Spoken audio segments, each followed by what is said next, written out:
Sir, एक अफवाह ये भी हो रही है कि उमाकांत रजक जो आपके खिलाफ मैदान में उतर सकते हैं, जो आजसू पार्टी की है। आप किसका मुंह बंद करिए। पहले गांव देहात में जब मोबाइल का ज़माना नहीं था, सोशल मीडिया का ज़माना नहीं था, तब 10 लोग बातें कहते थे तो लोग बोलता था कि किसका मुंह बंद करने जाइएगा, कौन क्या बोल रहा है। तो एक रविंदर राय को भी लेके आई पूर्व प्रदेश अध्यक्ष के जेएमएम जाने की भी खबरें हैं। इस तरह की खबरें लगातार चल रही है, तो आपको नहीं लगता है उससे कम से कम उस नेता को या पार्टी के अंदर कुछ संदेह की स्थिति पैदा होती होगी, संशय की स्थिति पैदा? आज तो सोशल मीडिया के ज़माने में आप किसको बोलिए, कौन क्या लिस्ट निकाल रहा है, क्या कयास निकाल रहा है, क्या प्रिडिक्शन निकाल रहा है और निकाल करके वायरल कर रहा हो, वायरल हो रहा है। 10 लोग देख रहा है, 50 लोग देख रहा है, 100 लोग देख रहा है, आनंद ले रहा है। भारतीय जनता पार्टी ऑफिशियली जब तक किसी सूची को जारी नहीं करती है तब तक सारी चीज़ें लोग अपने अंदाजे से, अपने राजनीतिक अनुभव से, अपने मित्रों के बातचीत से। विधानसभा चुनाव को लेकर बीजेपी उम्मीदवारों की सूची आने वाली है और उसका सबको इंतज़ार है और इंतज़ार बीजेपी के नेता प्रतिपक्ष को भी है। सर, जो वो सूची आने वाली है उसको लेकर बहुत ज़्यादा लोगों में जो है बेचैनी बढ़ी हुई है, तो कब तक ये सूची आ जाने की उम्मीद है? आज इंतजार कर लीजिए, आ जाएगा। आज ही आएगा या कल? ये बड़ा कठिन सवाल है। अपने आधिकारिक घोषणा हो जाएगी, समय से आ जाएगा, बहुत जल्द आ जाएगा, बस मैं इतना कह सकता हूँ। हेमंता बिस्वा शर्मा जी ने कहा था कि 24 से 48 घंटे का समय लगेगा जब चुनाव की घोषणा होगी, तो अब तो 48 घंटे होने हो चुके हैं जब चुनाव की घोषणा। बिल्कुल सही है, आपका एकदम कहना सही है। उन्होंने कहा था, लेकिन हरियाणा में आज ही शपथ ग्रहण हो गया, सभी लोग उसमें चले गए हैं, तो थोड़ा सा इंतजार कर लीजिए, आगे पीछे होगा लेकिन आएगा जरूर, इतना जानकारी रखिए सब। सर, जो कुछ थोड़ा बहुत विवाद की खबरें आ रही हैं, कोई ऐसी बात तो नहीं कि उसकी वजह से थोड़ी देरी हो रही है? देखिए, एक घर परिवार में भी जब आप छोटा सा भी आयोजन करते हैं तब भी बहुत सारे समय जो है आपको आगे पीछे चलता रहता है। विवाद नहीं होता है, लोगों का आग्रह होता है, लोगों की इच्छा होती है। लोग भारतीय जनता पार्टी को सिर्फ पार्टी नहीं, उसको परिवार समझ करके काम करते हैं।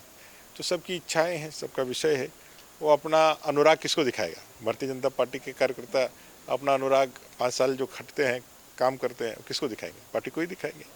तो पार्टी एक लोकतांत्रिक पद्धति के साथ, लोकतांत्रिक मूल्यों के साथ, लोकतांत्रिक व्यवस्था में एक लोकतांत्रिक बीज को अंकुरित करने का, ताकि आने वाली पीढ़ी भी इस लोकतंत्र की परंपराओं को अपने अंदर उसी रूप में जीवित रखे जैसा इसका मूल स्वरूप है।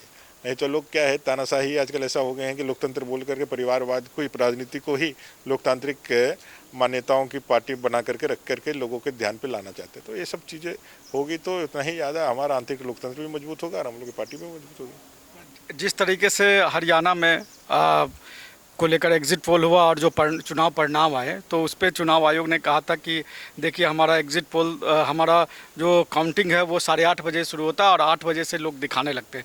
ठीक ऐसी ही घटना हो रही है कि बीजेपी की लिस्ट आई नहीं है और बीजेपी की लिस्ट पिछले 2 दिनों से सोशल मीडिया पे वायरल हो रहा है और उसको लेकर 2 घटनाएं हुई। एक तो दुमका में हुई कि और सुनील सोरेन के समर्थक आपस में भिड़ गए, उसमें से एक को चाकू भी लगे, ऐसी घटनाएं। और एक घटना हुई यहाँ बीजेपी दफ्तर में, जहाँ ईचागढ़ से भारी संख्या में आपकी पार्टी के समर्थक आ गए कि आजसू को ना दो। तो आपको लगता है कि इस तरह की घटनाएं दोनों एक ही तरह की घटनाएं हैं, एक ही नेचर की, कि अभी पुख्ता हुआ नहीं है और लोग ऊपरी हवा बनाने लगते हैं और उसको रिएक्शन हो जाता है?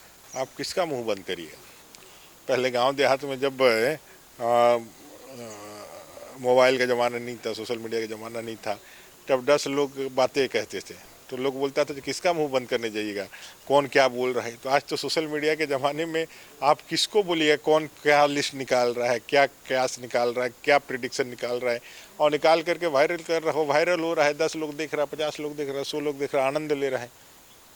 भारतीय जनता पार्टी ऑफिशियली जब तक किसी सूची को जारी नहीं करती है तब तक सारी चीज़ें लोग अपने अंदाजे से, अपने राजनीतिक अनुभव से, अपने मित्रों के बातचीत से, चूँकि भारतीय जनता पार्टी कोई गोपनीय कार्य तो नहीं कर रही है।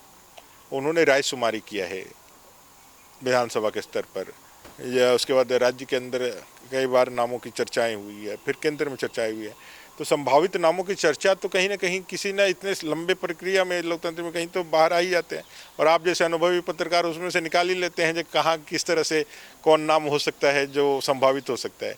तो ऐसे किसी ने बना करके लोगों के बीच में डाला है और लोग उसको चला रहे हैं, उस पर अपने रिएक्शन दे रहे हैं। लेकिन मेरा जो भी आपके माध्यम से चीज़ों को देख रहे हैं, भारतीय जनता पार्टी के कार्य करने की एक स्पष्ट विशिष्ट पद्धति है।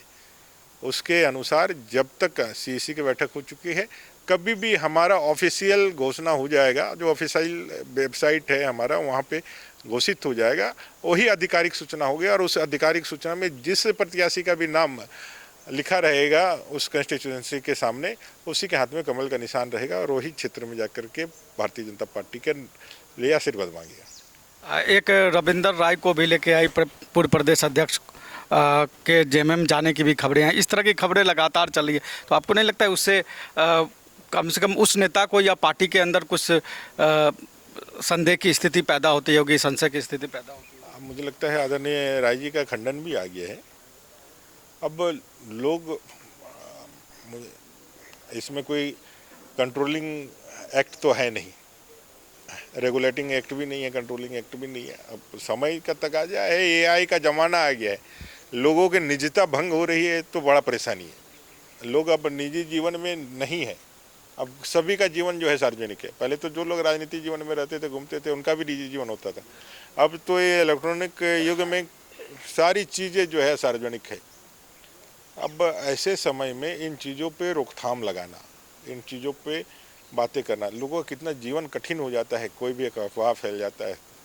लेकिन अब क्या है कि भाई लोगों को अपने ऊपर जब तक नहीं बीतता है तब तक लोगों को आनंद ही आता है, जब चटकारा लेकर नियोजित सोचते हैं। सर, एक अफवाह ये भी हो रही है कि उमाकांत रजक जो आपके खिलाफ मैदान में उतर सकते हैं, जो आजसू पार्टी की है। पहले भी उतरे हैं, नया क्या विषय है?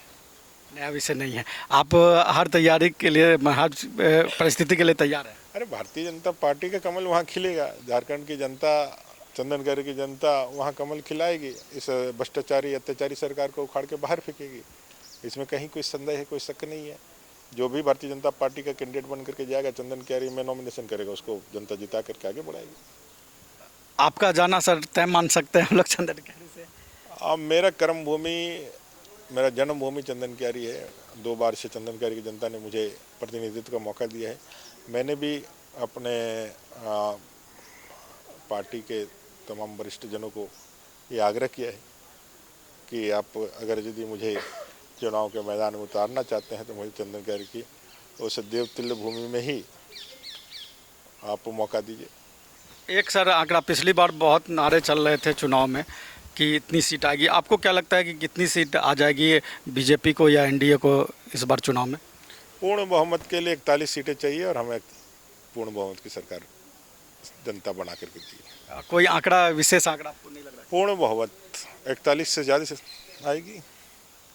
तो ये थे हमारे साथ नेता प्रतिपक्ष अमर बावरी, जो चंदन क्यारी से बीजेपी के उम्मीदवार होंगे। हालांकि इसकी अभी तक आधिकारिक घोषणा नहीं हुई, लेकिन उन्होंने कहा कि चंदन क्यारी की जनता एक बार फिर उनको सेवा करने का मौका देगी। कैमरामैन राजेश के साथ मनीष आनंद, रांची।